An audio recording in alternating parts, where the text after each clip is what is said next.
Jejak digital Ustadz palsu Felix Xiao. Fatal kesalahannya dalam membaca Al-Quran hingga menafsirkan ayat Al-Quran secara sembarangan demi sebuah kepentingan. Di akhir zaman, ini sudah akhir zaman ini ya. Kenapa kita sebut akhir zaman? Yang batil sudah dianggap hak, yang gak alim sekarang dianggap alim. Bener.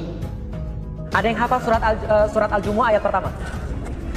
Sabbaha lillahi ma fis samawati wal ard. Bukan. Al-Malikul Quddus Azizul Hakim. Al-Malikul Quddus Azizul Hakim. Ada kata-kata hakim. Karena Al-Quran, hadis Nabi pun berbahasa Arab. Memang harus memahami bahasa Arab. Hakim artinya adalah orang yang memiliki hikmah. Yusabbihu lillahi ma fis samawati wa ma fil ard. Al-Malikil Quddus. Al-Maliki kang ratoni, Al-Qudusi kang suci, Al-Aziz kang menang, Al-Hakim tur bijaksana.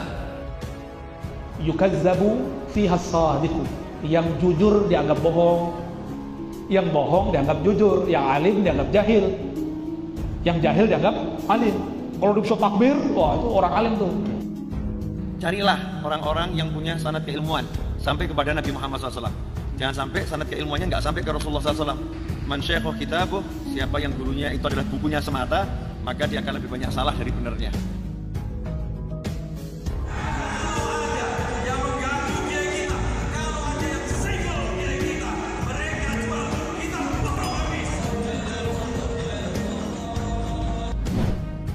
Membongkar jejak digital Ustadz Pujian Bani Kadrun, manusia bodoh yang tidak pernah belajar di pesantren. Ilmu agamanya sangat dangkal, namun dianggap ulama lurus oleh manusia-manusia koplak Bani Kadrun. Gerombolan yang merasa dirinya adalah manusia paling suci dan paling benar di hadapan Tuhan.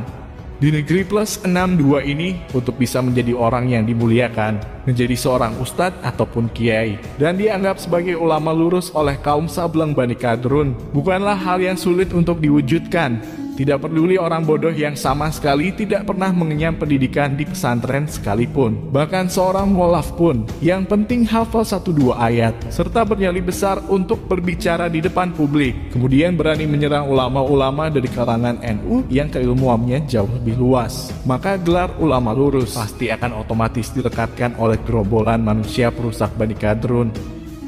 Seringkali kita diperlihatkan dengan kebodohan para ustadznya Bani Kadrun yang ketika membaca ayat Al-Quran, kesalahannya sangat fatal dan sangat tidak layak untuk disebut sebagai seorang ulama. Tidak terkecuali dengan Felix Xiao, seorang mualaf yang seharusnya banyak belajar, tapi oleh Bani Kadrun justru dijadikan seorang ustadz, sehingga pemahaman agamanya yang sangat dangkal tersebut justru berpotensi untuk menyesatkan umat Islam.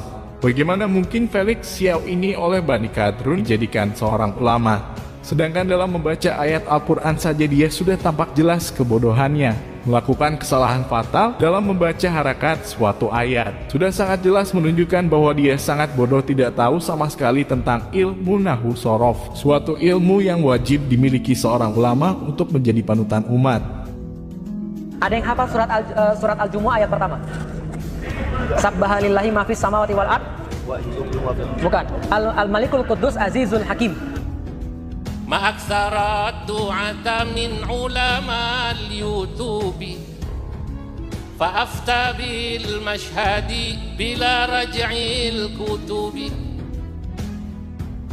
Ulama YouTube, begitulah kiranya julukan yang pantas untuk ustadz-ustadznya Bani Kadrun. Keilmuannya sangat tidak jelas dan tidak bersanad sehingga sangat berpotensi untuk menyesatkan umat. Bergelar ulama namun sangat bodoh, tidak memahami tata bahasa Arab terutama Nahwu Shorof sehingga salah total membaca harakat suatu ayat, yang mana ketika dalam kalimah Al-Azizil Hakim ia baca somah, padahal yang benar seharusnya dibaca kasroh, karena posisi kata ini adalah kata sifat atau badal dari kalimah ilahi yang terdiri dari huruf jar, dan lafaz Al-Jalalah yang dibaca majrur dengan tanda kasroh pada huruf akhirnya. Kesalahan yang lain adalah ketika Felix Xiao merubah kata yusabiku di awal ayat, yang merupakan bentuk fi'il mudhari yang mempunyai makna sekarang atau yang akan datang. Dia rubah dengan kata sabakha yang berbentuk fi'il madzi yang mempunyai makna kata kerja lampau. Membaca ayat Allah dengan merubahnya seenak jidat adalah jelas diharamkan, serta pelakunya mendapatkan dosa karena merubah kandungan makna dalam ayat tersebut. Yang lebih parahnya lagi, ketika Ustadz abal-abal ini sama sekali tidak memahami ilmu dasar bahasa Arab nahwu sorof, tapi dia berani-beraninya menafsirkan ayat tersebut seenak kudelnya sendiri.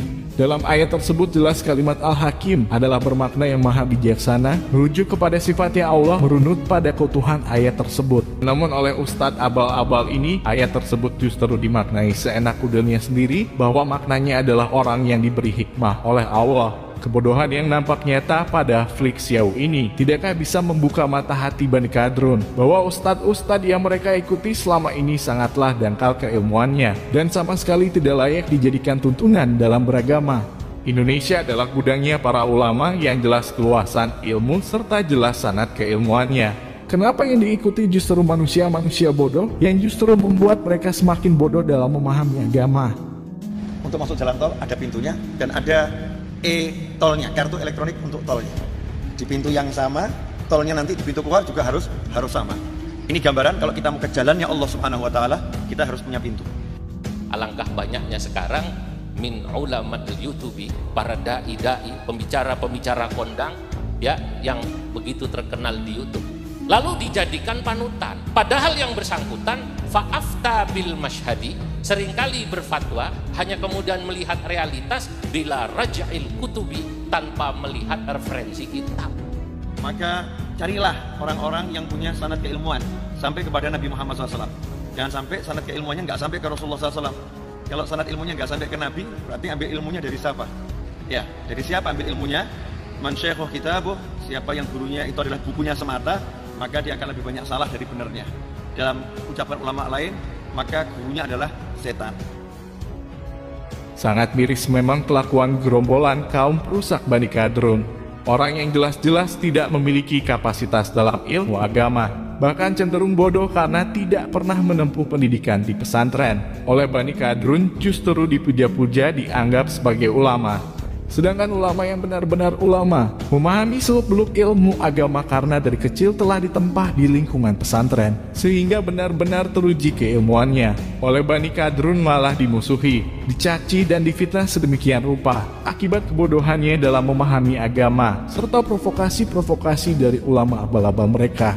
Maka seperti yang telah disampaikan di awal, sangat mudah memang untuk menjadi ulamanya Bani Kadrun. Tidak perlu faham tentang ilmu agama, tidak perlu mengenyam pendidikan di dunia pesantren dengan susah payah. Asal mampu membeli jubah agama, kemudian berani menyerang dan menfitnah ulama Nahdlatul Ulama, maka gelar ulama lurus sudah pasti akan melekat pada dirinya.